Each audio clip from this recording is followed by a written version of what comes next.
after the process of denazification, what follows is another reckoning. Why would a society as advanced as Germany fall victim to ideas that later on we all understood to be so destructive?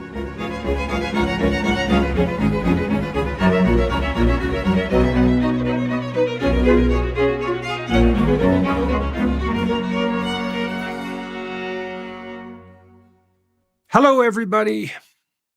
I had the privilege today to speak with Ayaan Hirsi Ali, who, I don't know, if you took the 10 bravest people in the world, she'd be one of them, as far as I can tell. And she made a remarkable splash years ago with her first book, Infidel, which talked about her experience about moving from Somalia to the Netherlands, which is like the center of Western civilization. And so that was a great book. And Ayaan has had a very storied political career, to say the least, and a threatened life in many ways, standing up against the Islamic fundamentalists.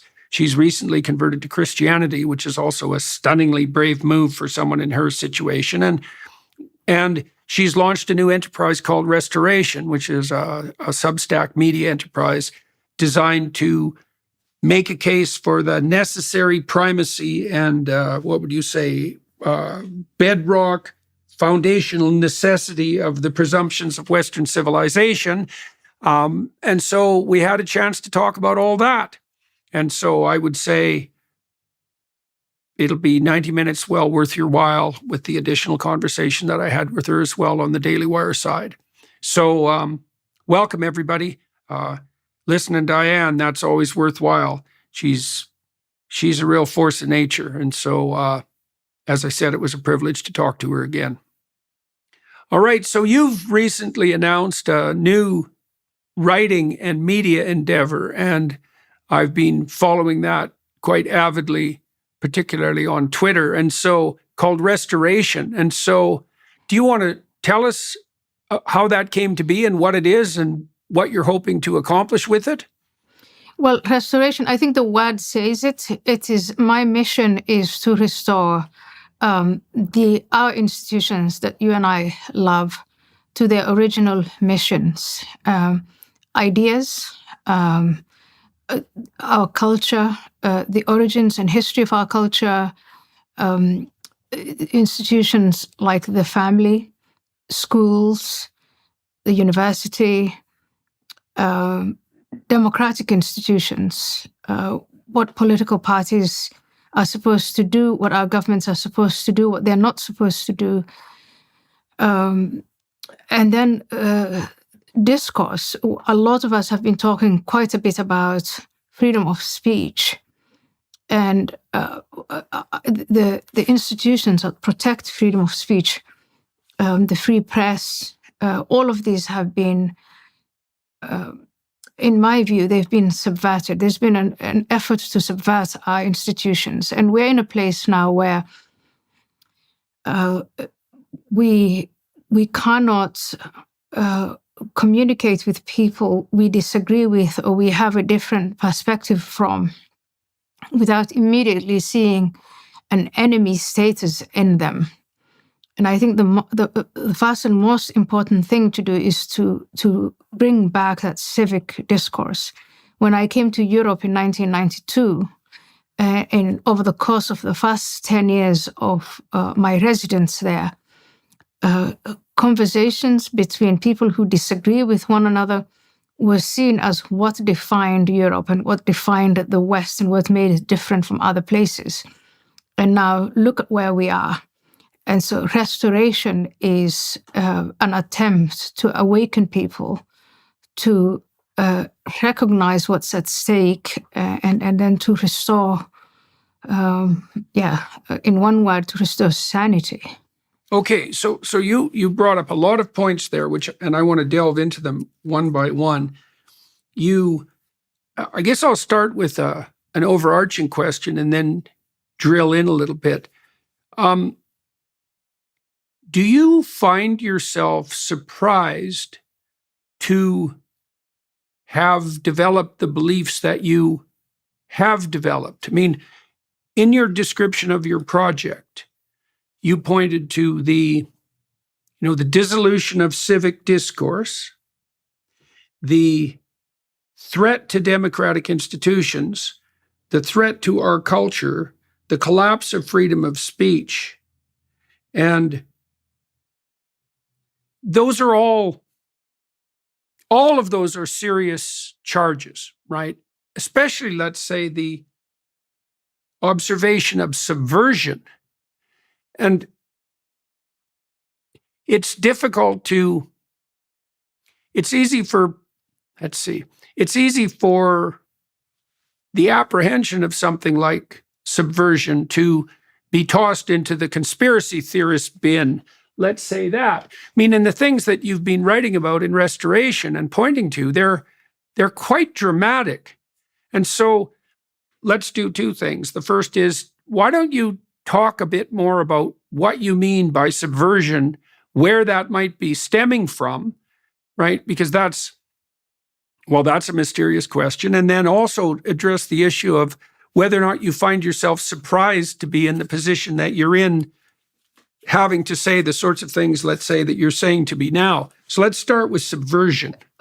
The opening essay in Subversion, the bulletin, so my platform on Substack, has to do with, I start by describing the fact that many of us feel that something is off, and that like in the parable of the Buddhists, we're all trying to figure out what is it that is off. So we're all these blind people, we're touching different parts of the elephant, and we're trying to figure out what this whole is.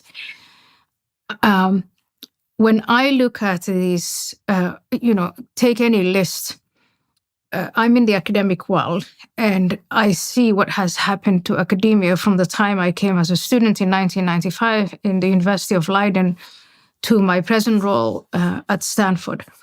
And there is just this churning out of very expensive, useless degrees in gender and race, and you name it. That's the universities. K to 12, there is this crisis that I see because I'm a parent. Parents around me homeschooling their children, going from A to B, just completely confused about what is it that's going on with our education systems. They're on the brink of collapse. There are these statements that are contrary to reality, that there is an endless number of genders. There's this whole, what seemed like in, 10, 15 years ago when I first heard about terms like intersectionality and oppressor and oppressed and all the rest of it, it just seemed like some, to me, juvenile, intellectual mishmash, nonsensical, the sort of things that first year freshmen students dabble in, and then they grow up and they grow out of it. And then along comes 2020, and we have that incident with George Floyd in the United States of America.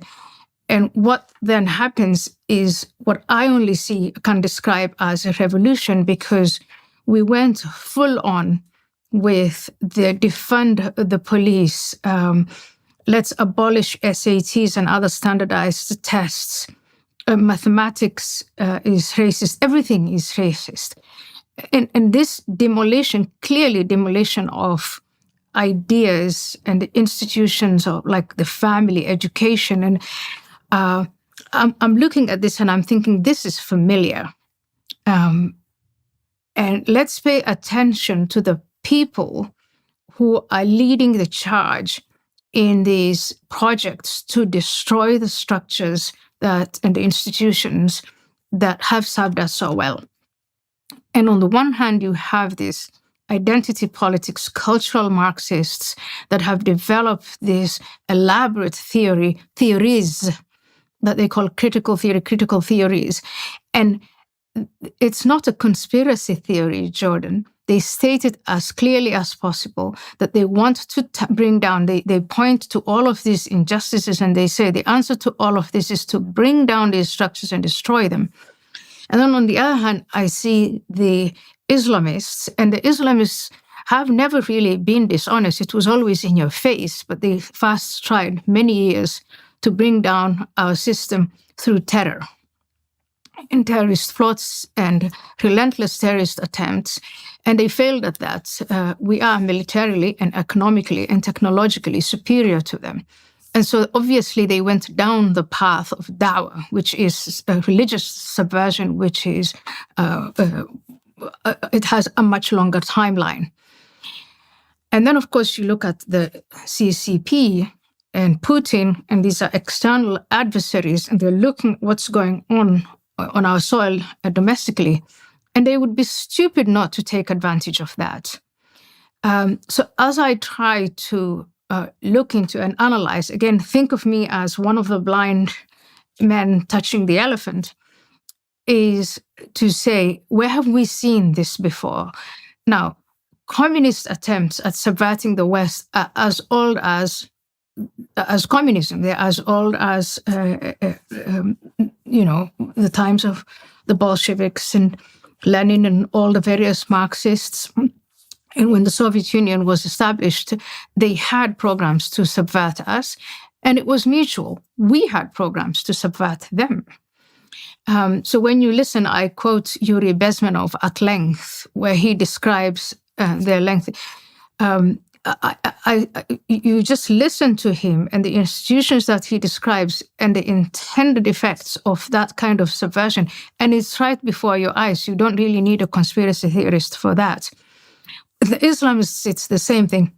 What's interesting about all of this is to see this collusion between the Islamists and the neo-Marxists or cultural Marxists, what is called the unholy green-red alliance. Some people describe it as the watermelon, and you think, okay, where is this going? Queers for Palestine looks nice in Colombia on these things that on a plaque that students hold up. But what would queers look like if they were actually in Gaza or the West Bank? We know what they look. We know what happens. But that aside, the question of, is there subversion, and has it been effective? Are we on the brink to all of that? The answer is yes. And my remedy for that is restoration. Recognize the institutions, the ideas, it's our elites. And then we have to come together and restore this. And so not together in these empty sort of platitudinous ways, but to say what made us different as Western societies is that we used to disagree, and actually we used to think it was fun to disagree. The other day I had a debate with, but I didn't think of it as a debate. I thought it was a lovely conversation with Richard Dawkins, where, we live in a world where a lot of people who watched that discussion, their takeaway was not, oh, how interesting. This one has to say that, and what are the arguments that they're making, etc. No, it was, there was suddenly this enemy-friend thing. Yeah, and I think for me the greatest takeaway from that whole thing was the hug at the beginning and the hug at the end.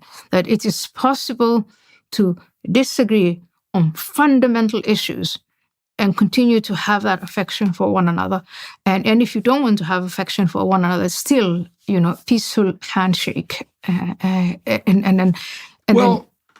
With Dawkins in particular, like I've met him a couple of times, and I've read his books, and I learned a lot from his books. And one of the things that I've thought about Dawkins all along, and I think this is reflected in the fact that he described himself as a cultural Christian recently, is that he is a good scientist. And a good scientist is someone who strives to seek the truth. And I think that truth-seeking is a religious enterprise. And so a true scientist is embedded in a religious enterprise. And I think that's why Richard Dawkins understands that he's a cultural Christian. But there's many things that Dr. Dawkins and I don't see eye to eye about. But some of that is because we don't understand each other, like a fair bit of it. And some of it is that the issue at hand is insanely complex and difficult to figure out. And neither of us should be presuming that we've got the right answer. And then the discourse that you're describing, which is competitive discourse, should be conducted in a manner that enables both of the participants to further seek the truth. And then you actually want that enmity, so to speak. You want the person you're talking to come at you with ideas that you haven't heard and positions that you haven't thought through, because in principle, they move you closer to the truth. And so hypothetically, Dr. Dawkins and I will be speaking at some time in the next few months. We're trying to arrange that now, and I'm really looking forward to it, because I think that we can talk, because I think that he's trying to pursue the truth. And I found the same thing with Sam Harris, and I recently spoke to Dan Dennett, which went very well. I managed to speak to him in a few short weeks before his demise, and we had a very productive conversation. And you want conversations between people who don't hold the same viewpoint, if they're reliable people, because that's where the real thinking takes place. And so for me, what you just described was the defining feature of Western civilization. I was born in Somalia, and I lived in Saudi Arabia, and I lived in Kenya, and I lived in Ethiopia, and then I landed in the Netherlands in 1992. And there were so many differences between the world, the non-Western world I grew up in, and the Western world that I came to. But the one thing that I would say was really different, and was this, that you can't really have these radically different views. You can be religious, you can be atheist, you can be pro-market, you can be anti-market. You can, in fact, in the streets of America, shout the most anti-American things, even burn the American flag, that is protected. That for me was, wow. And when I say, let's talk about restoration, I'm now seeing a breakdown of that, a near collapse of that, on the political level, on the academic level, on the civic level, on the journalism level. We are breaking up into tribes, like the world where I came from, where you have not the pursuit of the truth, but ownership of the truth. My truth versus your truth, and that kind of nonsense is now a serious, serious, deep-rooted problem in the West. And that, I think, is an outcome of subversion. Well, okay, so let's take that apart further. So you talk about a relapse into a kind of tribalism of idea ownership. So there's a disintegration of something that was unified into a more pluralistic tribal landscape. Okay, so that's one of the things. Let's identify some of the other characteristics of the collapse. So we could talk about purposeful and accidental subversion. So let's start with the Marxists with regard to purposeful subversion.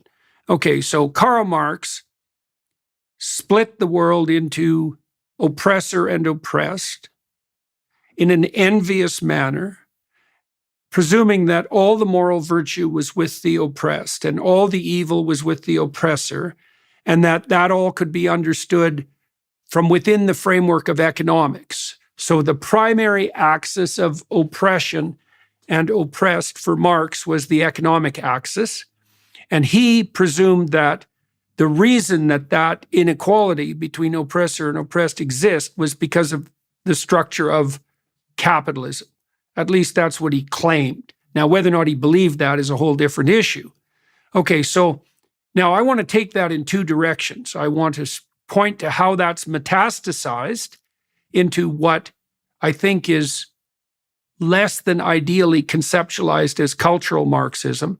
And I want to also discuss its precursors, its archetypal precursors, okay? So what seems to me to have happened, and I want your thoughts on this, is that Marx established the framework for an elaborated victim-victimizer narrative.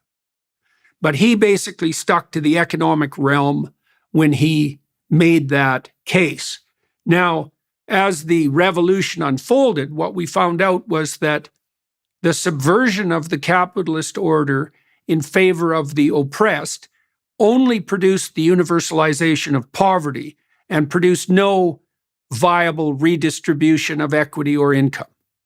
And so by the 1970s, the hollowness of the economic approach to the victim-victimizer had been demonstrated so thoroughly that even idiot Marxists in France were forced to accept it. And so the proof is compelling when a French intellectual is forced to swallow it.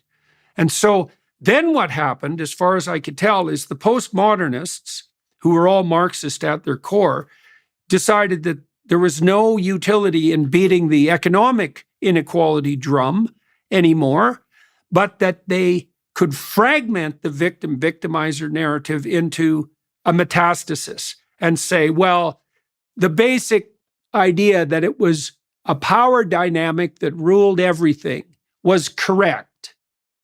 But we underestimated the seriousness of the power dynamic because it shows up in the relationship between men and women, and it shows up in the patriarchal structure of the family, and it shows up in the dynamic of sex, and then the dynamic of gender and race and ethnicity. So all of a sudden, you had the same victim between countries. Sure, between races, between tribes. You can understand the postmodern claim was that even though they purported to dispense with the idea of a superordinate meta-narrative, they smuggled in the power narrative as the fundamental exploratory concept and then metastasized it to explain the relations between human beings regardless of how they categorized themselves, so that every group categorization became a locus of power and exploitation. Right, and so now we have a metastatic Marxism. Okay, so that's bringing it forward. Now I want to bring it backward, and you tell me what you think about this, because I think Marxism itself is a variant of something more deeper, much deeper. So there's a Marxist-like spirit that inverts the French Revolution soon after it occurs. And that was well before Marx. And I've been thinking more archetypally, let's say, in relationship to fundamental stories, that Marxism is a variant, Marxism versus capitalism, let's say, is a variant of the story of Cain and Abel, right? Because Cain and Abel is really the first victim-victimizer narrative. And it basically presents the human moral landscape, because it's the first story about human beings in history, right? Because Adam and Eve were in the Garden of Eden, let's say. Cain and Abel are the first two human beings that are born in the world of history. And they develop modes of being that are antithetical to one another, with Cain being the oppressed, angry, bitter, malevolent, murderous, and then genocidal victim, and Abel being the successful, right? The successful individual who strives forward, aims up, and makes the proper sacrifices. Now, that's presented in the biblical corpus as the fundamental spiritual division. And Cain's failure to make the proper offering and then his rebellion against God, like there's a Luciferian touch to that. And it's definitely something that attracted Marx, because Marx was an admirer of Mephistopheles, of Goethe's Mephistopheles, and Mephistopheles was the variant of the usurping spirit whose motivation was nothing but destruction. You talked about the attack on all the levels of subsidiary society simultaneously, right? I mean, the Marxists definitely planned that. We can't have marriage because men and women are in a power battle. We can't have families because the family is a patriarchal, oppressive institution. We can't have communities because all power should be ceded to the state, etc. But it seems to me that all of that has that roots in that fundamental antagonism that's laid out initially in the story of Cain and Abel. And what we are seeing is we're seeing variants of that story play out, and also at an accelerated rate because of the rate of technological change. So I've been thinking about those things a lot. That's what I've been lecturing about on this last tour. And in part, that's what my new book is about. So I'm curious about your reaction, first of all, to the idea of a metastasizing Marxism, and then to the idea that Marxism itself is a variant of it's a retelling of a more fundamental story. So fascinating. And I'm glad you're doing this. Okay, so my two reactions then, just as I was listening to you, one thing that has occurred to me is Marx and his work and his legacy and what we've done with it. So, you know this history better than I do, but the reaction he was hoping for, he had created a new religion, Marxism. It failed because instead of people sticking, his followers, his own disciples, sticking with his revolutionary goals, what sprung up is the reformists. Basically, what I'm getting at, I'm schooled in political science, you're a psychologist, but it was, the left and the right, the left divided up into these two branches, and one branch is fully Marxist and revolutionary and committed to the revolution, and the other one becomes reformist. And I think that is the first defeat of the Marxist idea, that instead of overturning the capitalist system, you work within the capitalist system, and through incremental means, everybody's life gets better. So that was the first defeat.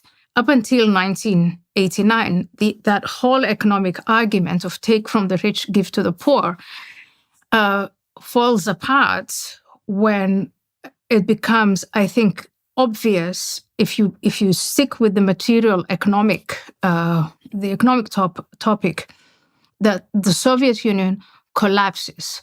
And not only does the Soviet Union all have satellites everywhere that these 5-year plans touch, you have devastation, you have masses of deaths, you have concentration camps, you have starvation. And then you look at the West and there's growth and so on. So in 1989, I think there is this sense, the winners, those who are victorious, maybe you want to say, you were comparing Cain and Abel, you can say, those who are victorious make one big mistake, in my view, after 1989, which is they forget about it. They think we've won this. Right. History is over. History is over. Let's move on. For the loser, history is never over. For the loser, history begins when he loses. He has to shake off all of this and come up and come back. And they come back now with this idea of identity groups, of culture. The person who can tell this way better than I can is James Lindsay, who has been through all of their creeds and is really eloquent in the way he tells this. Right. But they divert towards the culture thing. But my takeaway as a relatively new Westerner is I come into this world of ideas, good ideas, bad ideas.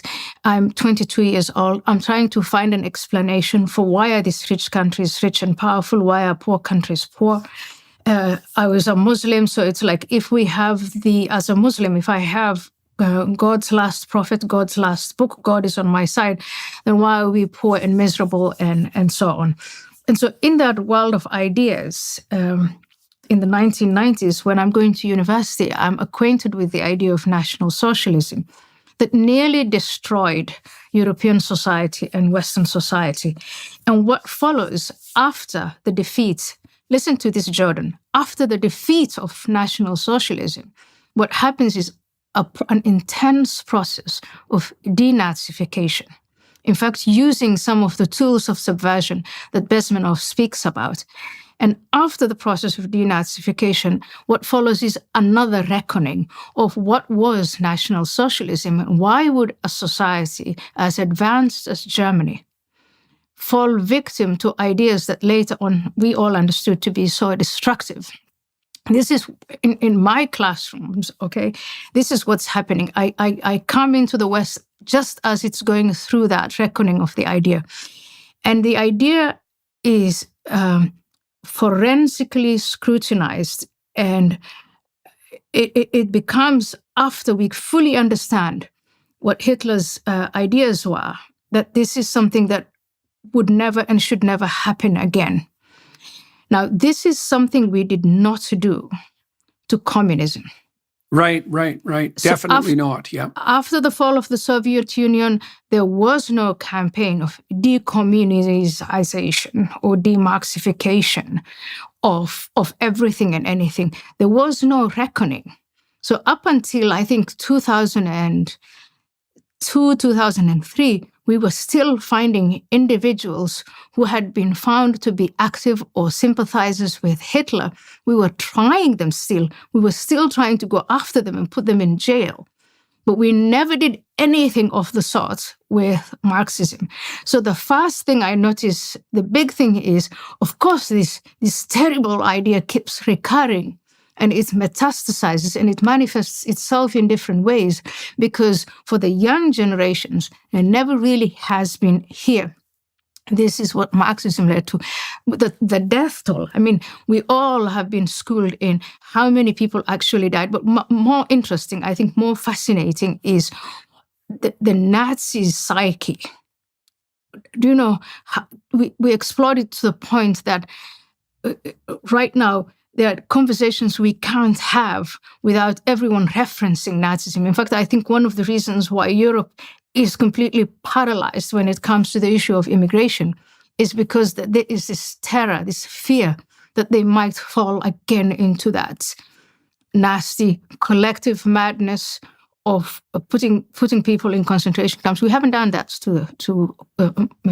to Marx. We haven't done ideas of Marx in communism, and I think we are a bit on the later side, but we should do it. Have you ever heard of a data broker? They're the middlemen collecting and selling all those digital footprints you leave online. They can stitch together detailed profiles that include your browsing history, online searches, and location data. They'll then sell your profile off to a company who uses it to deliver targeted ads. No biggie, right? Well, you might be surprised to learn that these same data brokers are also selling your information to the Department of Homeland Security and the IRS. I, for one, don't want the taxman showing up at my door because of some search I did on my phone. So I mask my digital footprints. I protect myself with ExpressVPN. One of the easiest ways for data brokers to track you is through your device's unique IP address, which also reveals information about your location. But ExpressVPN hides your IP address, making it much more difficult for data brokers to monitor, track, and monetize your private online activity. ExpressVPN also encrypts 100% of your network traffic to keep your data safe from hackers when you're on public Wi-Fi.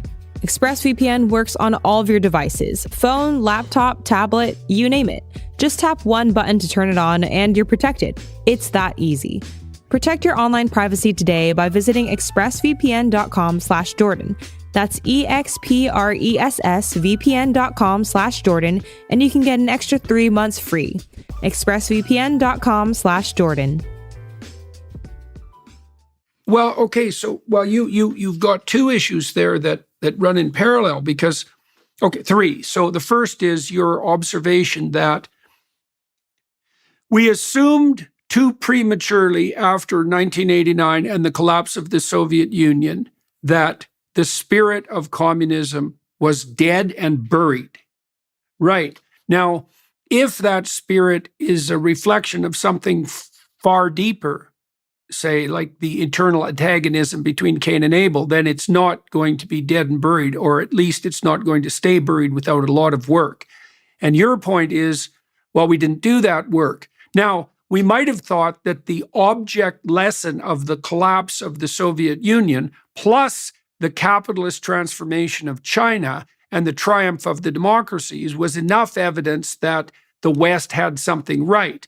But apparently, no, the house cleaning wasn't deep enough. Well, then you point out, though, that there's an additional problem, which is that we're not exactly sure how to handle internecine conflicts at a deep ideological level, without falling prey to something like the worst excesses of the Nazi regime. It's like, well, let's imagine, for example, that we did do something like a de-Marxification of the institutions. I've been thinking about this in relationship to universities. So, when Musk took over Twitter and de-Marxified it, he fired like 80% of the people. Now, I do not believe for a moment that an institution like Harvard can be reconstituted or restored when all of the same players are still in place and they're doing the same thing with different words. Now, I just met a couple of Harvard professors last week when I was in Boston who are at the forefront of the genuinely active free speech movement at Harvard. They have, I think, 140 professors. That number may be wrong, but it's a substantial number of professors who are pushing the administration hard and Harvard has proclaimed in the last couple of weeks, like Stanford, I believe, they've adopted an official position of institutional neutrality, at least with regard to their public utterances. But there's all sorts of machinations still going on behind the scenes. Okay, so what's my point? Well, if 80% of the institutions are corrupt, and that's the accusation from the conservatives, well, first of all, that risks falling into the hands of the radical leftists who say, well, the institutions are corrupt. We told you so.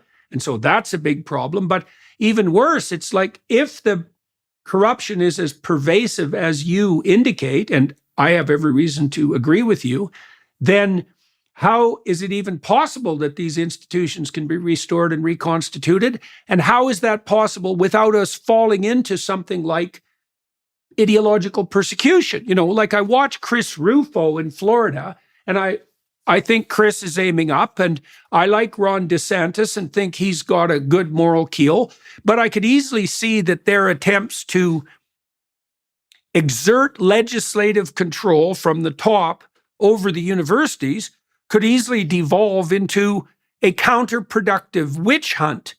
And so, so now what I'm doing about that, for example, is we're launching Peterson Academy at the end of June, and I'm involved with Ralston College in Georgia, trying to generate institutions that offer an alternative.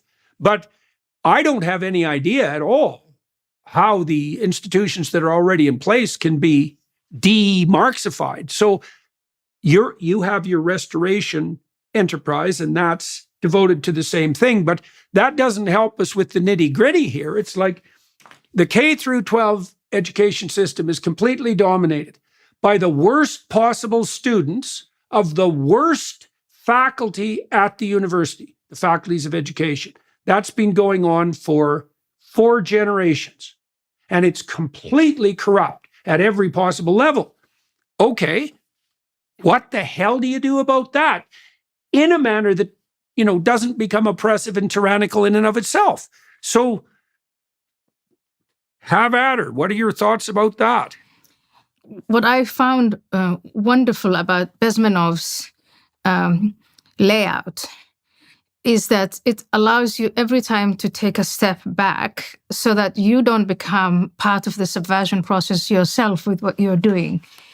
And I think that's what you're worried about is we don't want Christopher Rufo, who I think is doing admirable work by exposing the corruption and by showing I just love his grit. That how do we stop? Where do we stop? How do we not become part of? Right. How do we not go too far? How do we not go too far? So I think if we step back from that table that Bezmenov lays out, and you say, okay, we are an open society. He makes a distinction between open societies and closed societies, and we know that the characteristics of an open society is that it's easier for the forces of subversion to access our institutions. And not only to access those institutions, but actually to use the laws and the conventions of open societies to establish themselves within universities, K-12, and all the various, just within our society. And so we don't want to become closed societies. We have to pay the price of being an open society and remaining an open society. And one of those prices is this permanent vigilance, where we can never forget what these ideological threats are. But also, we must not allow ourselves to fall into this trap of everything is gone. Because I think if you say all of these institutions are corrupt beyond repair, in a way, you do sort of propel the subversion further, and you validate it. And I think we have to look at what our strengths are. And let's not forget, we have enormous resources. For instance, the market. So when the meltdown of our mainstream media, which is really a meltdown, the open society, what we responded is this independent media. With obviously Elon Musk is this giant who stood up to not just by establishing Twitter, but using his power and his leadership to say, this is what I stand for, so that his millions of followers know what his morals are and what his principles are. So for me, Elon Musk is the definition of courage, standing up to all these different forces, putting his own, almost his life at stake and his life's earnings. And Elon Musk is this big, visible guy, but there's so many people like that. And I come across them every day. So we have all of these resources, and starting new things like new universities, new media, I think that's a good thing, if only even to catch some of those people who despair of the existing institutions. The brand Harvard is now tainted. I think in many ways the brand Harvard is ruined. But I don't think we should throw the baby with the bathwater. We should not throw the baby out with the bathwater. We should not declare that the Ivy League and all of the universities that we have in America and beyond in Western societies are beyond repair. I think some of them are terminal and have stage 4 cancer, and it'll probably cost more to try and rescue them than to just let them die. But I think there are many that can be rescued. Ben Sass has made this very clear in Florida. You just have to change the leadership in some of these places. In other places, you have to go much deeper, and turn around the demoralization process. The places that are actually on the level of destabilization, try to turn those things around. But all of that starts with leadership. And we've got to find the leaders. Have you talked to John Chalmers by any chance? I don't think I have. Okay. Well, he's a military strategist at West Point. Yeah. Right. And we just had a very interesting discussion, which you might want to check out, about how, it's very much related, for example, to this idea of denazification that you described. So in his analysis of the history of military endeavor, he's also thought through, from a strategic perspective, some of what's necessary in the transformation of institutions. Because certainly it was the case that after Nazi Germany, most of the Germans, it wasn't like all the Germans who participated in some ways in the Nazi regime were all tried and executed or confined to perdition. Most of them, except for a few leaders, were regarded as redeemable. And the leadership transition happened at the top. And Chalmers told me, I asked him what he thought about the situation in Gaza, because so many of the Palestinians purport to support the Hamas regime and its aims. And so a pessimist might say, well, that has to be dealt with in the most severe possible manner. And an optimist and hopefully a realist would say, well, no, if you're careful in analysis of the key people, you can produce a leadership change and then a transformation of spirit, let's say, that redeems people who've been possessed by these pathological ideas, and then like Germany or like Japan, which are stellar examples of this, obviously, and South Korea for that matter, at least in terms of economic transformation, that great things are still possible without institutional devastation. So that is a good vision of optimism. If you can, and I suppose Rufo did that to some degree by focusing his attention, for example, on Claudine Gay, which was an object lesson that perhaps many institutions took to heart. And it's also, that is why the trajectory of restoration is, I hope, is one that is going to be fruitful. And I think we are in a place where, Jordan, I've never been more optimistic. And the reason is because people are waking up, and they're people who are, busy with their industries, busy with their art, with their music, with whatever it is that they were doing. This subversion virus is touching on everyone's lives. There are people who are happy to ignore these things because they hate trouble, they don't like politics, they don't want to be involved in other people's. I'd say the general public in the West is just loves going about their lives. And by the way, that is, when we talk about freedom, most of us really think about that. It's, we elect people who represent us, and we pay taxes, and I just want to get on with my life. And that's no longer possible. People are feeling affected in every way, shape, and form.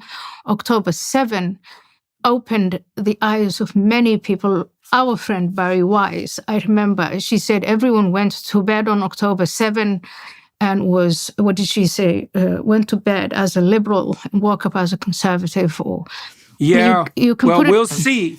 You can put it. It's funny. I wrote an article which I'm going to read on my YouTube channel and publish on my blog. I wrote an article. I'll just lay it out for you very quickly, because I guess it's a bit of a pushback against your optimism, although I share that optimism in a fundamental way. I don't want to get optimistic too early. So here's the basic outline of the argument. So, and I sent it to the National Post in Canada, which always publishes what I wrote, and they took it and then rejected it. And then I sent it to the Telegraph, which also always publishes what I send them. And they took it and edited it and then rejected. So this is what I said, it's a very contentious piece. So I pointed to the fact that in the United States, something approximating 75% of the Jewish population supports the Democrats. Now, the problem with that is the Democrats have allowed themselves to be infiltrated by the radicals, who they will not attend to and whose existence they deny. And I know this full well, having worked on this issue for like 5 years and talked to hordes of moderate Democrats. Oh, they don't really exist. Oh, they don't really mean that. It's like, yeah, they mean exactly what they're saying. The radicals have adopted the victim-victimizer narrative. Now, the problem with that for the Jews is that if we're going to play victimizer, and the victims are the people who, or the victimizers are the people who are successful, then the Jews are first on the firing line, like they always have been since the time of Exodus, because the Jews are the perpetually successful minority. And I think that's why they're the canary in the coal mine, is that when a society flips and the successful become the criminals, let's say, in the eyes of the ideologues, the first criminals identified are the Jews, because they are overrepresented in positions of success. And so part of what I suggested, and this is what Barry Weiss has realized, let's say, is that the worst possible game for the Jewish community to play is any game that has anything to do with a victim-victimizer narrative. Now, there's something also very interesting about that. Like, I've spent a lot of time looking at the Old Testament in recent years. And there's something very interesting about the Israelites, at least insofar as they maintain their alliance with the prophetic tradition and the laws, is that every time something untoward happens to Israel, the prophets call upon the Jews to take personal responsibility for that and not to regard themselves as victims, no matter what, to reestablish their covenant. So that would be this restoration, and to proceed with cleaning up the, what would you say, the cancer in their own souls first. And that always works. And so, well, now you said that, things shifted dramatically after October 7th, but I'm wondering, and this is with regards to your optimism, after October 7th, we saw the universities go so absolutely out of their mind that Khamenei himself, the president of Iran, congratulated them on their efforts on his behalf and suggested that they start reading the Quran. We saw these encampments and occupations everywhere. And that, man, I was just in DC this week, and there were huge pro-Palestine, pro-Iran demonstrations everywhere. So with all of that, why is it, do you think, that you're still optimistic? Because it's outrageous like that. The supreme leader of Iran, who shouts and compels his population to shout death with America for years, and who's been trying to achieve exactly that, and been trying to achieve the destruction and annihilation of the state of Israel, finding supporters in our Ivy Leagues and on our streets. It's exactly these outrages that force the left in general, and in particular the Democratic Party, to face the reality that you have been trying to draw their attention to, and that we've all been trying to draw. There are two branches of the left, the revolutionaries and there are the reformists. And the revolutionaries now seem to be on top because these, what you call them, moderates, I think in academic jargon, they're the ones who are for reform. They wouldn't say defund the police. They would say, let's see what's wrong with the police and let's tweak with the institution, not bring the institution down. So those moderates, most moderate lefts, moderate Democrats, those who are for reform, I think they're having reality rubbed in their noses now. And it's happening not because of what you and I say, but because of what these outrages that we're witnessing. These so-called pro-Palestine protests, they are not pro-Palestine protests, they're pro-Hamas protests. And they're seeing this for themselves. The slogans, things that these people are shouting. And not only just what they shout, but I think even the tiniest amount of curiosity will take you to go and take a peek at these syllabi, the syllabuses that are taught in these universities. What is it that these kids are learning? And you go through these books, courses, images that they're taught, and you see immediately, left or right, that there is something there that shouldn't be there. And so I see this awakening. I see these mega donors who are giving billions and billions to what they thought was social justice, coming around and saying, hang on a minute. And many of them are Jewish. And looking at this and thinking, hang on a minute, this is not what my philanthropy was about. So I think there is a long-awaited audit that is about to happen, that is happening. And so in order to get to this point of restoration, we have to do the audit first. And we have to do it together. That is the moderate lefts, the moderate Democrats, the moderate Republicans and conservatives. It is those people on either side of whatever the argument is of the moment to actually freeze for a moment some of these issues and say, hang on, how do we cope with this enemy that really wants to rip things apart, these revolutionary groups? And so, and I see more and more people asking these questions. And what I find delightful is that every time one of the people who wasn't aware of these things wakes up, he says, I'm the first one to see it. And it doesn't matter. It's great. It's great because they think, why didn't I see it in the past?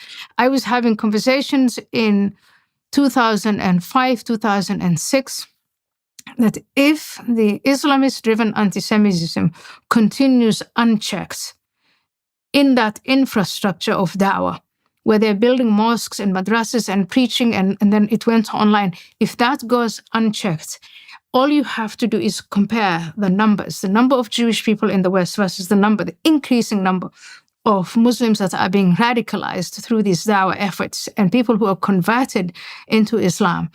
And down the road, you are going to have a huge problem. And some of the people I was talking to... Well, we have it now already.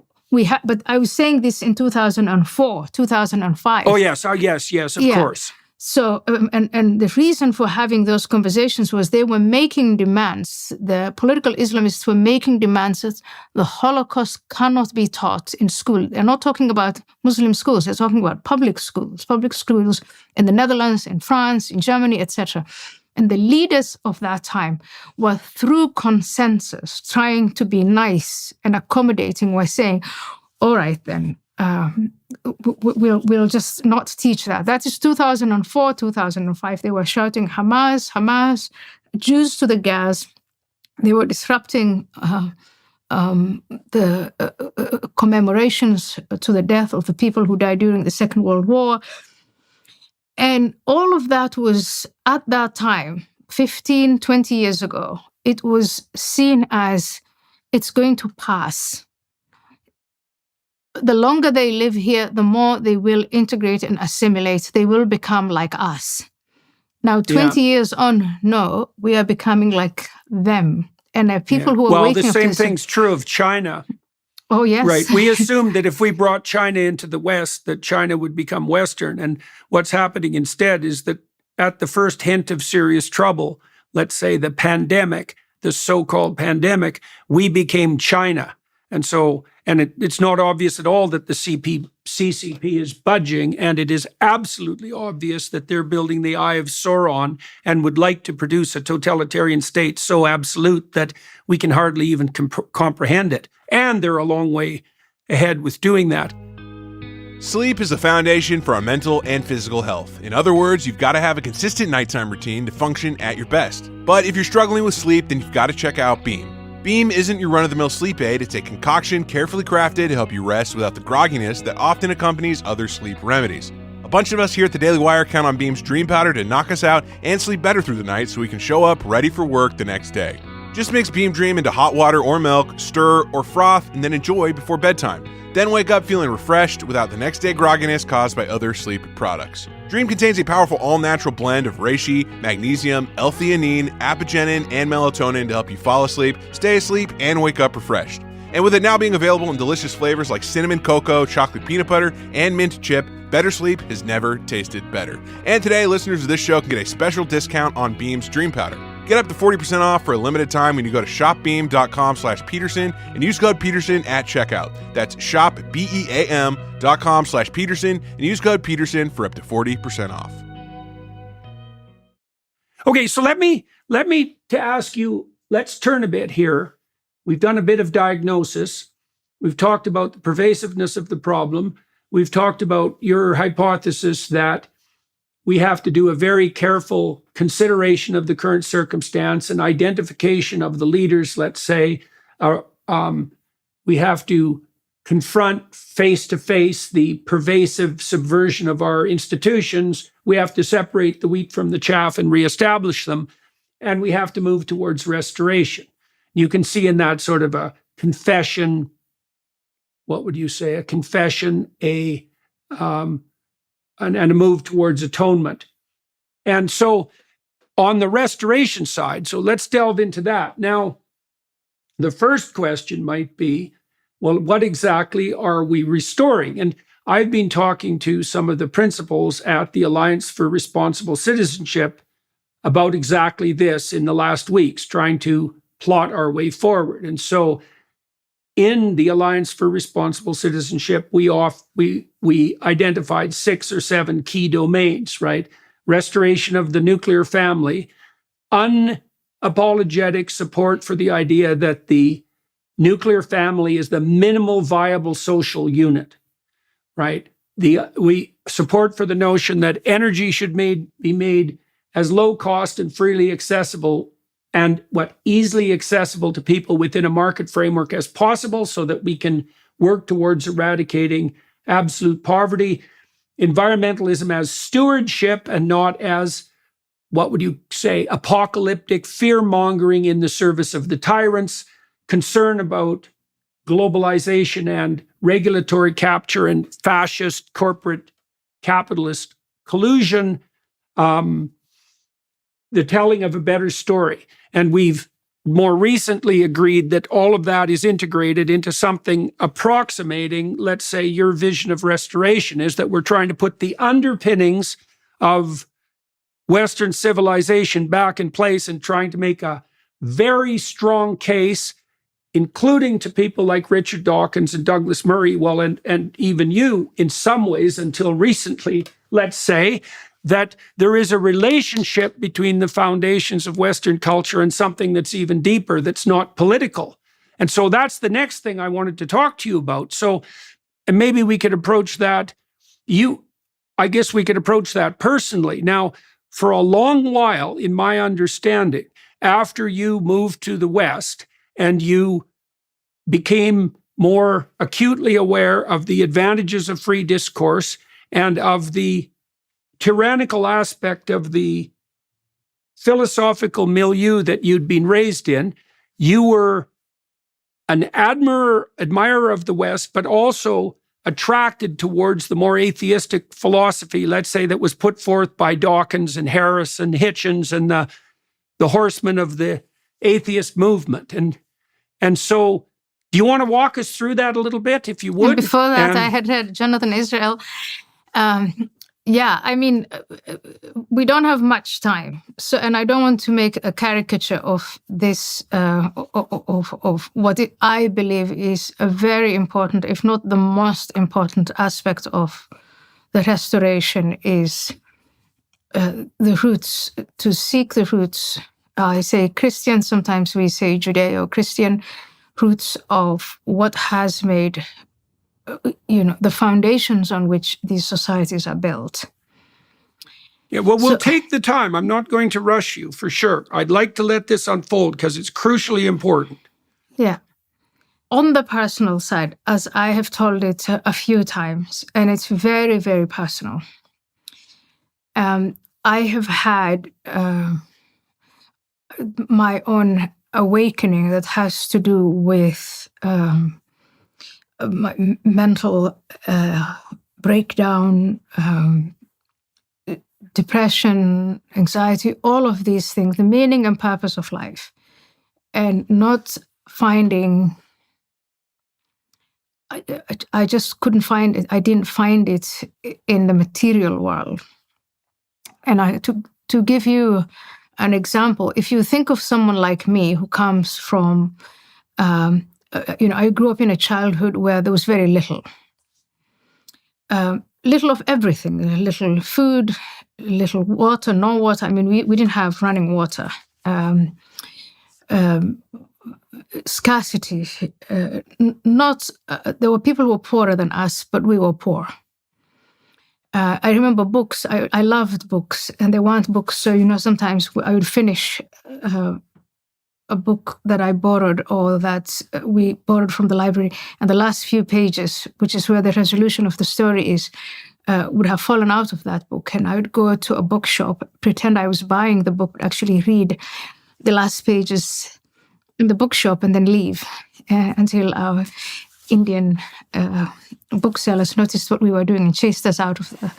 So that level of poverty. And so then I come where there's plenty. And I find myself in my 40s and 50s surrounded by absolutely everything, materially completely satiated, happily married, 2 children, everything that you would describe would give meaning and purpose. And yet there I was completely, depressed and unhappy and terrified and all the rest of it. And and I was self-medicating. I was self-medicating with wine, with alcohol, and that was where my go-to was. That actually brought me on the brink of destruction. And I sought help, and the help went from, obviously, with me focusing on the material again, scientific help. I'm going to see people who I trust to be the professionals who will fix me and fix this need. And that didn't happen. They were good people. I learned a lot. I learned a lot about the human brain, the human psyche. I respect, and I'm still a huge admirer of some of the people that I saw. But the one person who made a change was, you're looking in the wrong places. Her diagnosis was, what you're going through is it's spiritual bankruptcy. And once in my sort of last moment of despair, when I allowed that to come in and to register, and I surrendered to that, it's only after that, literally on my knees in prayer, that things started to change. And so on a personal level, and this is extremely subjective, I'm not imposing it on anyone else, I have undergone this change that has transformed my life. If you allow me to go a little bit beyond, it is when I look around and talk to the same people who are in the same boat as I am, as I was, the stories we share are stories of this abiding success over many years. And it's the people who went down the path of spirituality to fix what it was, that bottomless void, the cravings, the endless thoughts that colonize your head and never go away. So again, this isn't a statistical, empirical study. This is purely anecdotal. I see people who keep on failing. I see people who I think have some success, and I look at them, and it's the ones who went down that spiritual path. And when I say that, when I say spiritual path, I'm not saying it's Christianity or any other faith or organized faith. It's just, for some people, it's Buddhism. For some people, it's mindfulness and like Harris, for example. Yeah, and I don't know. I mean, I haven't really talked to Sam Harris about his spiritual welfare, but I've talked to him a bunch about it, and it's clear that Sam has found in the realm of something approximating an ineffable and non-articulate Buddhism, the spiritual succor that materialist atheism lacks. And I think the reason that Sam was attracted to the more abstract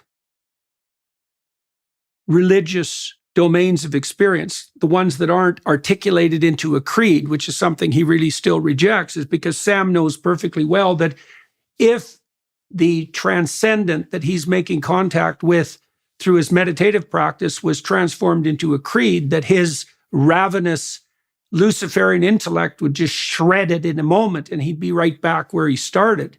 This is also why I think, Ayaan, like if you look on the Christian revival side of things, that the Christian denominations that are growing most rapidly aren't the more explicit Protestant formulations. They're the really conservative branches like Orthodox Christianity and even Latin Mass Catholicism, because those religious practices are so densely embedded in the ritual and the ceremonial that they're almost impervious to rational critique, right? Because you can't criticize a hymn.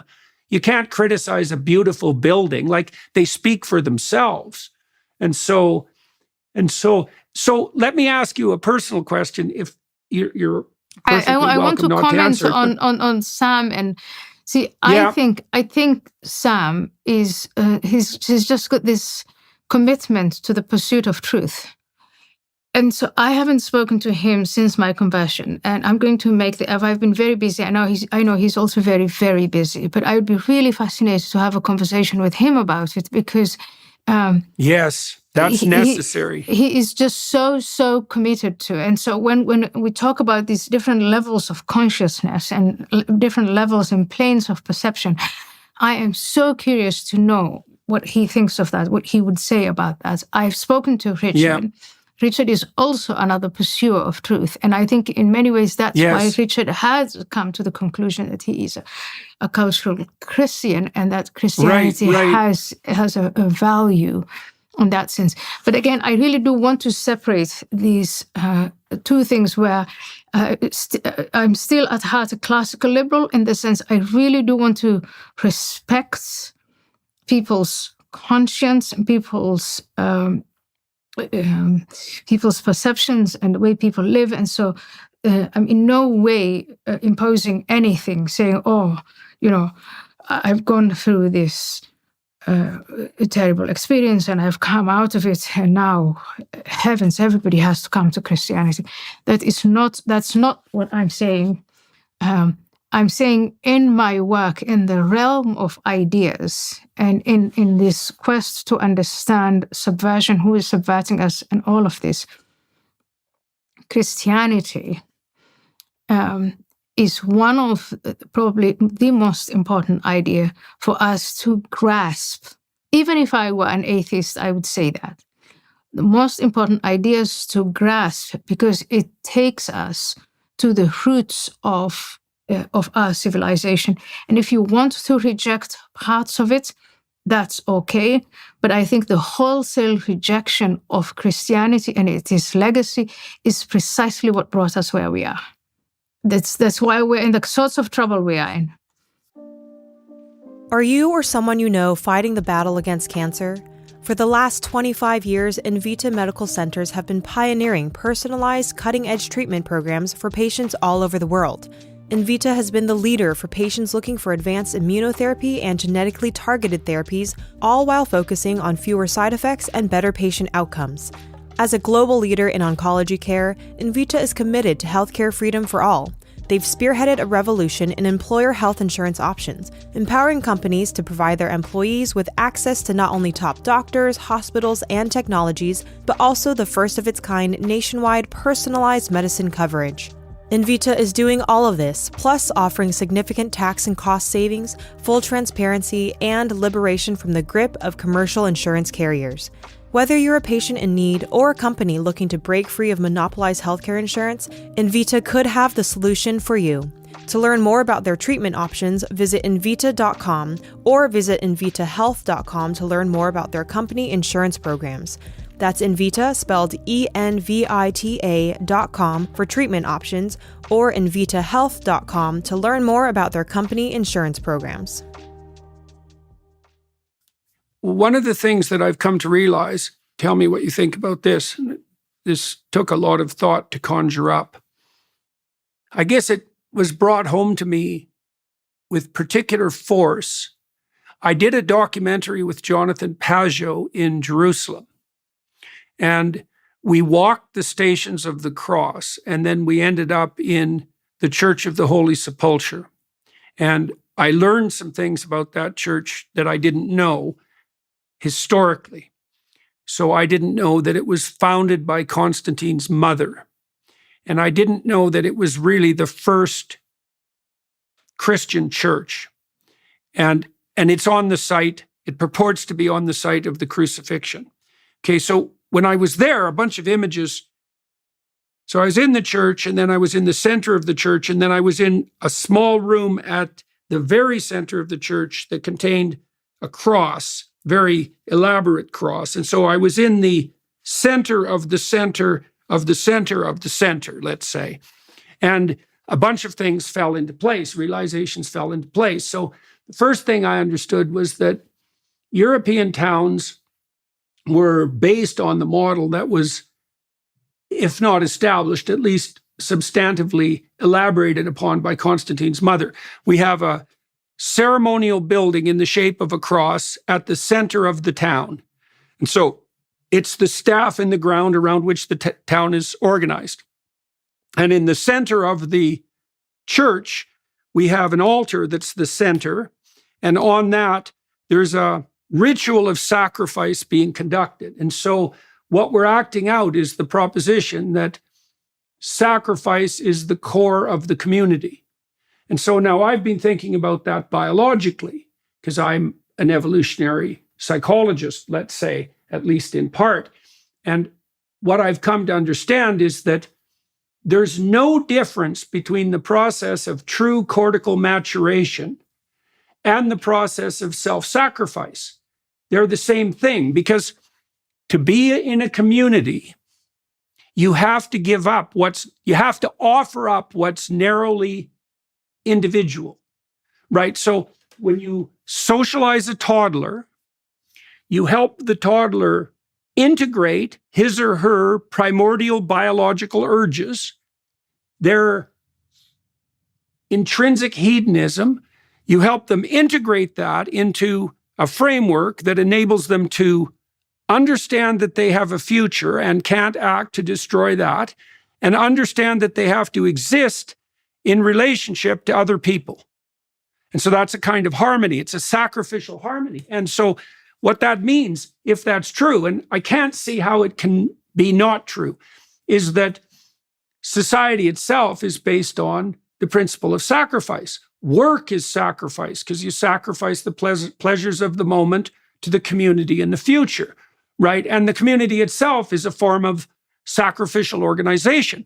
So then if you accept that, and I can't see how you can formulate an argument to the contrary, if you accept that, the next question that emerges is, well, what's the ultimate or ideal form of sacrifice? And the Christian passion is a portrayal of something approximating the final sacrifice, right? It's a union of sacrifice of child and self.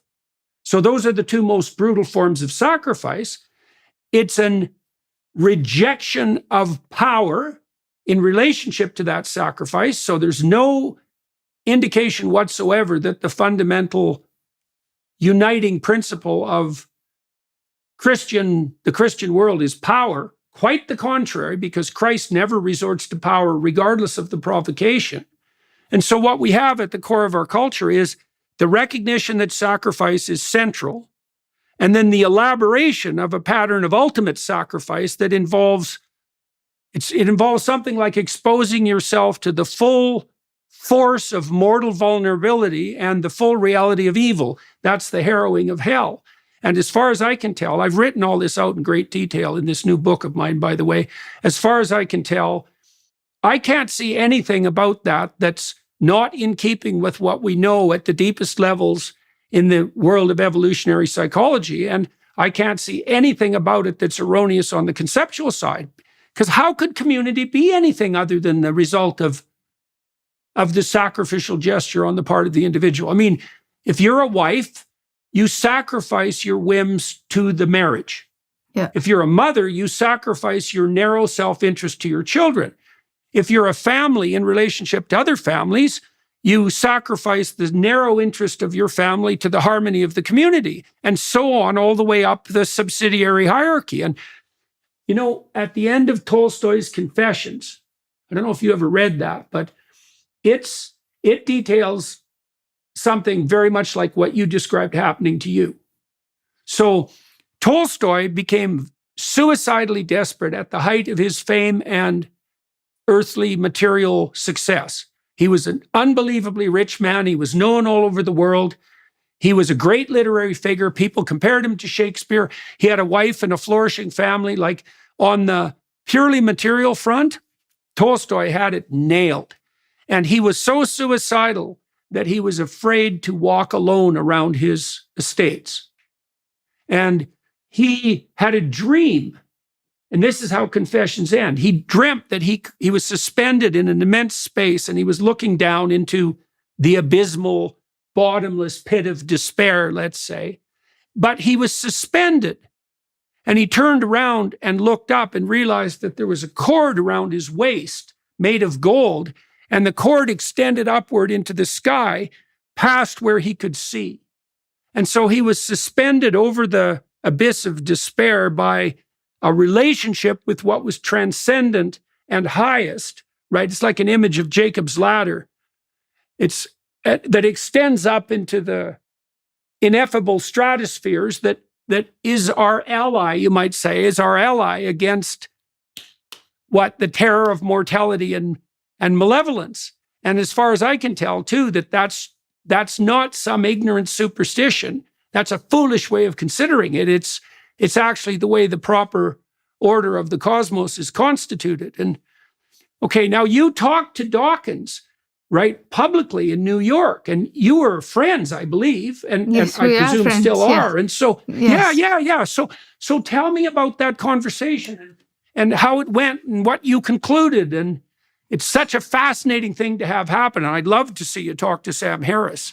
Well, what I concluded is what I started off with when we started this conversation, which is that I think it is always a wonderful experience to come at a subject from these radically different viewpoints, and hold your viewpoints and argue for your viewpoints and maintain the level of mutual affection and respect and friendship.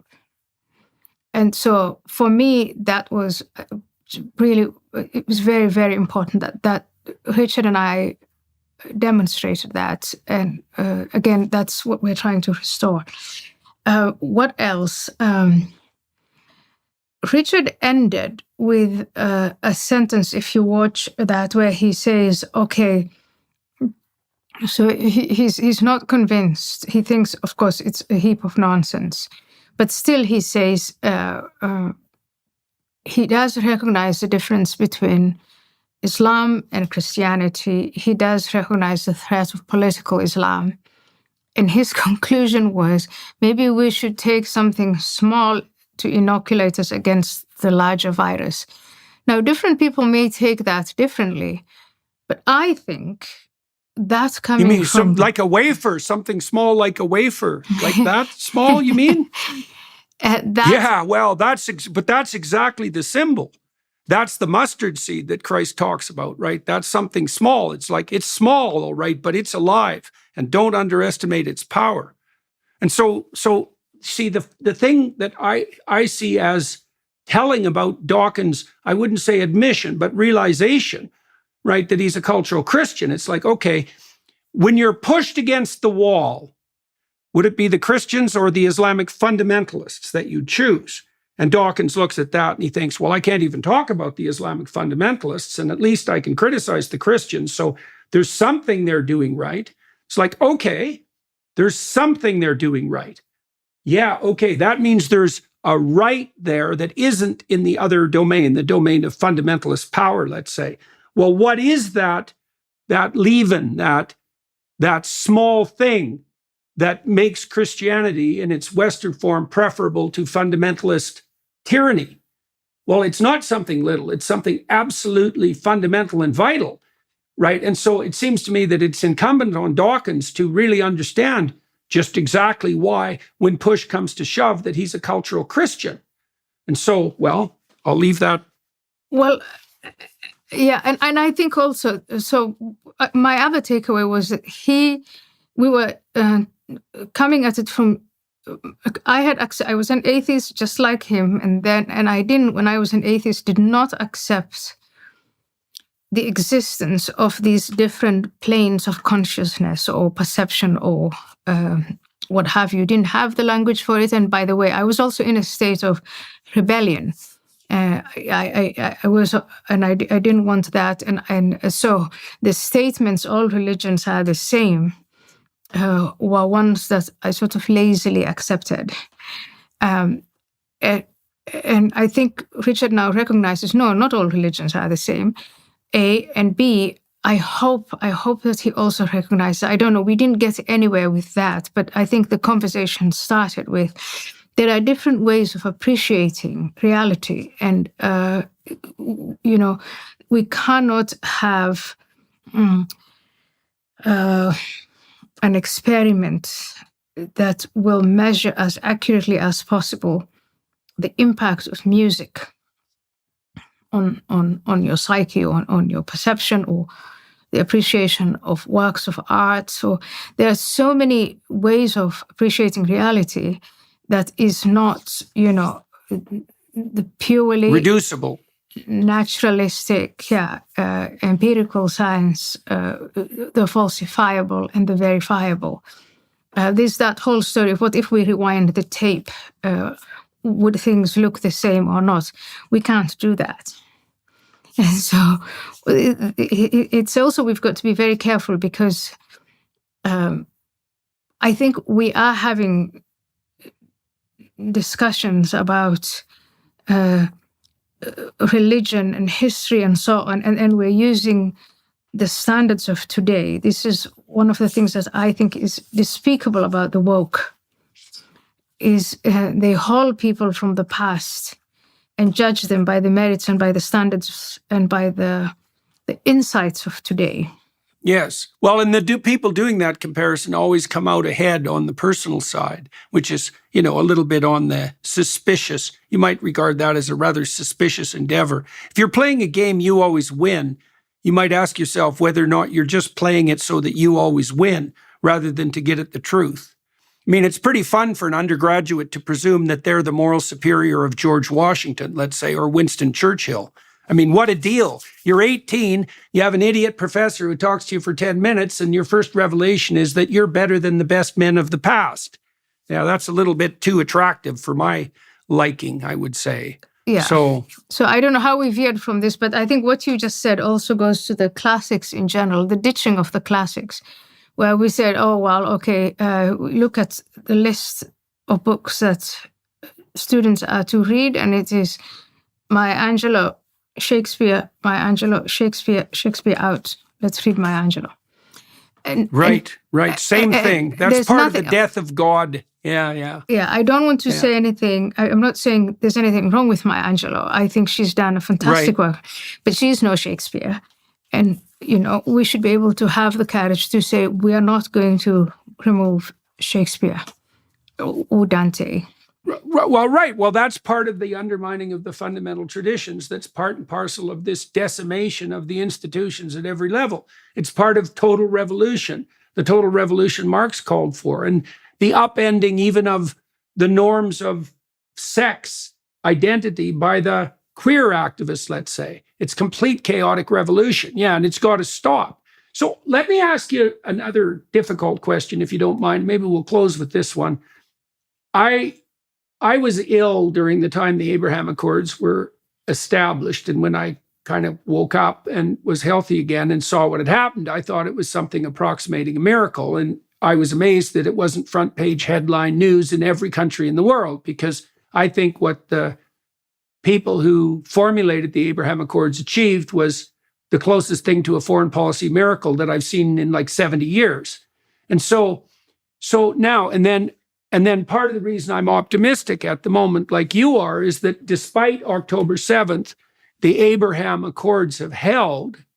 And I've heard from behind the scenes that the Saudis are still quite willing to contemplate signing it, even under the present conditions. There's political issues that have to be sorted out, but they're still on board. Okay, now I'm going to add to that one other thing. One of the connection points between Islam and Christianity is the figure of Jesus, is the figure of Christ. And so what I see happening on the optimistic side in the Islamic world is that there are actors like the leaders, let's say, of the UAE and some of the other Islamic states who appear to want to establish something like an entente and a dialogue, and that it might be possible that there could be at least the exploration of cooperation or a competition of invitations between Islam and Christianity instead of this all-out, drag-down, knock-'em-dead fundamentalism. It seems to me as well that the cluster B psychopath types are very good at weaponizing Islam, and that we need to separate out the psychopathic types who are basically Pharisees, who claim religious motivation while pursuing nothing but their own aims. We need to separate that out on the Islamic side too, and see if, because there is such admiration in the Islamic world for the figure of Christ, if there's something there that would enable us to establish the beginnings of a deep Abrahamic dialogue. And so I'm wondering, this is a world you're more familiar with in many ways than me, although also more hurt by than me.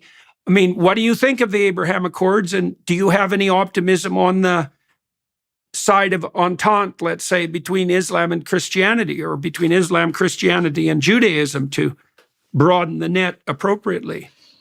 So what do I think of the Abrahamic Accords? I think if we lived in a fair world, the people who brought about the Abrahamic Accords would get the Nobel Peace Prize. But we don't live in a fair world. Yes. Yeah. And what I find, I really admire Jared Kushner in the sense that he tried something new. And this is why sometimes it's good to have people come in from the outside and break open something. So our State Department has been doing the same thing over and over again for the last 50 years, if not the last 70 years. And this man whose politics is not his thing comes into this realm and says, let's try something new. And that's, again, part of the American spirit, by the way. Let's try something new. Yes, definitely. And something new yields the Abrahamic Accords. And the people who didn't get anywhere all those years, obviously, they don't take kindly to that, which is unfortunate because it shouldn't have been. That's for sure. Yeah, it shouldn't have been condemned as, oh, we hate Trump, anything that Trump does, we deplore. It should have been claimed as an American victory. It didn't. That's right. That's an opportunity Biden had. I think he could have given Trump a medal and a ceremony, and he might have ridden off into the sunset. But because Trump deserved an award for that. He deserved the Nobel Prize for the Abraham Accords. Absolutely. And so, and the figure of Jared, I think. Yep, definitely. So we go from there to, is there what in Christian theology and Islamic theology, can we find points and things that we have in common? I remember Bernard Lewis, who I think died at the age of 103. And one of the, I would say, best scholars of all three of the Abrahamic, but he was a historian and he had really spent a good long time studying the Middle East and spent years and years there. And he kept saying, we have more in common than meets the eye. And especially with Persia. So there's a lot we have in common. From a theological perspective, the Takfir wal-Hijra people, these, you call them cluster B bombs or whatever, these radical groups have done something that if you did it to Christianity, you would say, this is what Martin Luther did during the Reformation, is say, let's go back to Scripture. We don't want the church and interceptors between us. So when someone who identifies as Christian goes back to Scripture pure and simple, what they find there is radically different from what an average Muslim, when he's told, go back to Scripture. Let's go back to the beginnings of Muhammad. Let's go back to the time of Medina. Let's go back to the time of the conquests. What they find there is a different message. And so I think for leaders like the leaders of the UAE, of Saudi Arabia, for them, they realized after the Arab Spring, with the rise of ISIS, but even before the rise of ISIS, when bin Laden was in Afghanistan and they supported him, and they knew, these radical elements kept coming and they would just bash them or export them elsewhere or accommodate them, that over time they actually came for their own seats of power and for their own families. And their response was, we define Islam. So it is the crown prince right now of Saudi Arabia, who defines what Islam is for the Saudis and the world beyond. And living in the society they live in, they round up the subverters and the insurgents who operate in the name of Wahhabism and Salafism and the various flavors of political Islam, and they domesticate them. They can do that. And the same with the UAE. And they then, the crown prince and the sultan and the king and the leader of the day, they decide in their definition of what Islam is, that we want to recognize the state of Israel, and we think we have more in common with our Jewish neighbors and brothers and our Christian neighbors and brothers than you disruptors in the world that you're leading us towards the path of Hamas, of Al-Qaeda, of ISIS, of the Muslim Brotherhood. That is a path of destruction. And they've given us a taste of it when the Islamic State was established in Iraq and Syria. So we know where that goes and they reject it. That doesn't mean that they've accepted liberal democracy or that they've become like us. Right. Right. But their conclusion for their own survival has led them to accept the Abraham Accords and to say we can recognize and we can make our societies recognize. Now, I think, Jordan, the next thing that has to happen, and maybe is happening, is there has to be not just on the political level that we want to establish the Abraham Accords and sign peace and trade deals. I think the next level is to de-Hamasify Muslim societies. The propaganda that Muslim societies were fed about the Jews and about the Christians and about modernity in the last 70 or so years, it has to be undone. And so there has to be a new information and knowledge warfare, not propaganda, but a counter-propaganda. That emphasizes for people in the Middle East, for Muslims, a life, a narrative and a story and a theology that emphasizes a life over death. Well, that's what we've been trying to do with this ARC enterprise in London, right, is to formulate. So, you talked about it in terms of counter-propaganda, but I think it's more appropriately formulated, pardon my objection, as a far more attractive invitation. My students used to ask me about what I was teaching at Harvard and at the U of T. They'd ask me, well, why isn't this just another form of the ideology that you reject? And, that's a very good question. It's the postmodern question, fundamentally. Why isn't this just another power game, let's say? Well, I think I figured that out, Ayaan. So I think the spirit of play is the antithesis of the spirit of tyranny. And play can only occur if the players are playing voluntarily and with their full assent.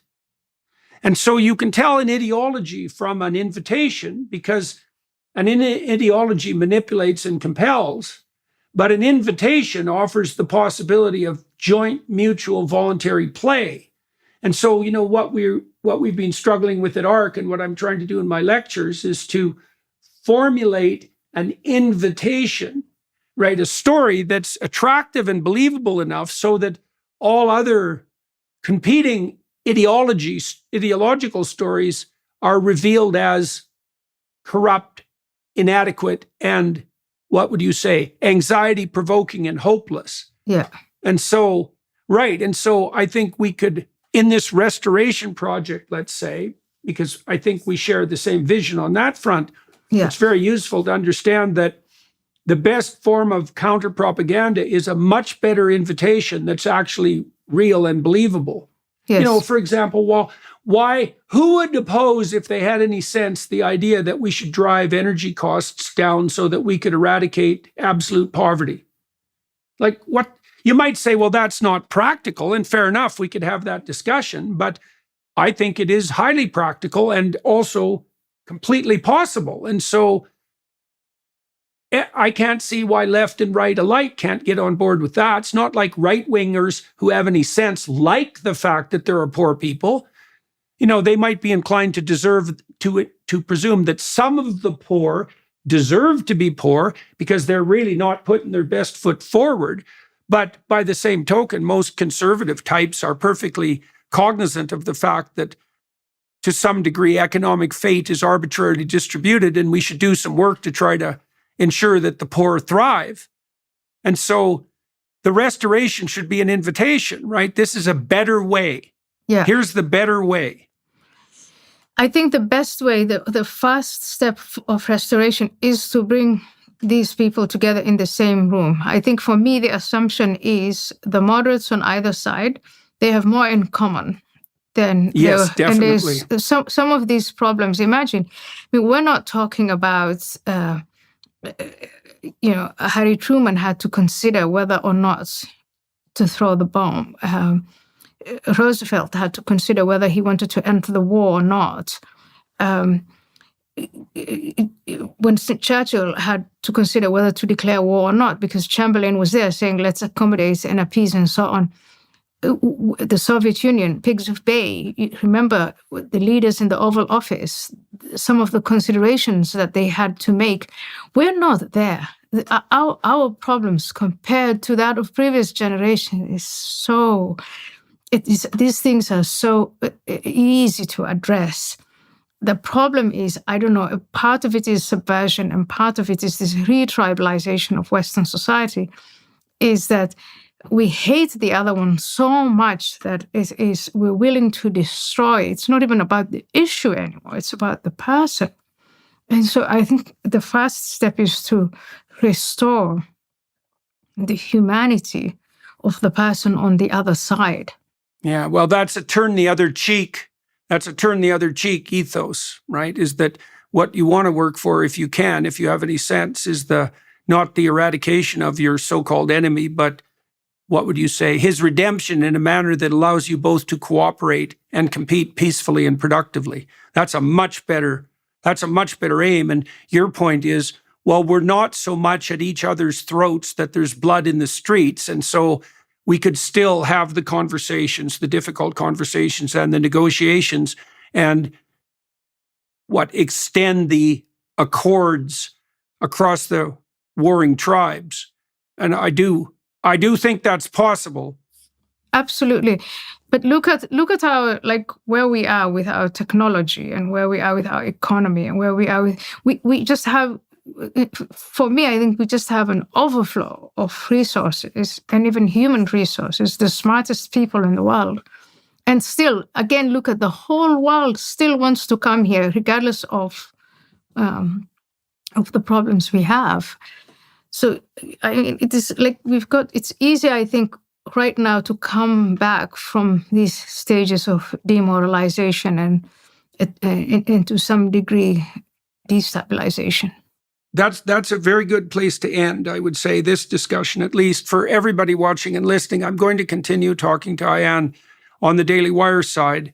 We'll delve into what's more autobiographical and continue to elaborate the ideas that we're discussing here. So if you're inclined to join us behind the Daily Wire paywall, well, that would be potentially useful to you and also, welcome from our perspective. The Daily Wire, in their collaborations with me, have certainly extended my ability to have conversations like this and to make them freely available and have been really good and forthright partners in that endeavor. So anyways, Ayaan, thank you very much for talking to me today. It's a pleasure to see you. And it was really good to hear what you had to say and to delve into these things more deeply. And I'm looking forward to the next half an hour of our conversation and also to seeing you again in the future. And to everybody who's watching and listening, and to the film crew here in Fairview, Alberta, which is my small hometown in the middle of nowhere up on the frigid plains of the Northwest. Thank you guys for coming in from Saskatoon and doing this. And thank you again, Ayaan. Much appreciated. Jordan, you're welcome. Thank you very much.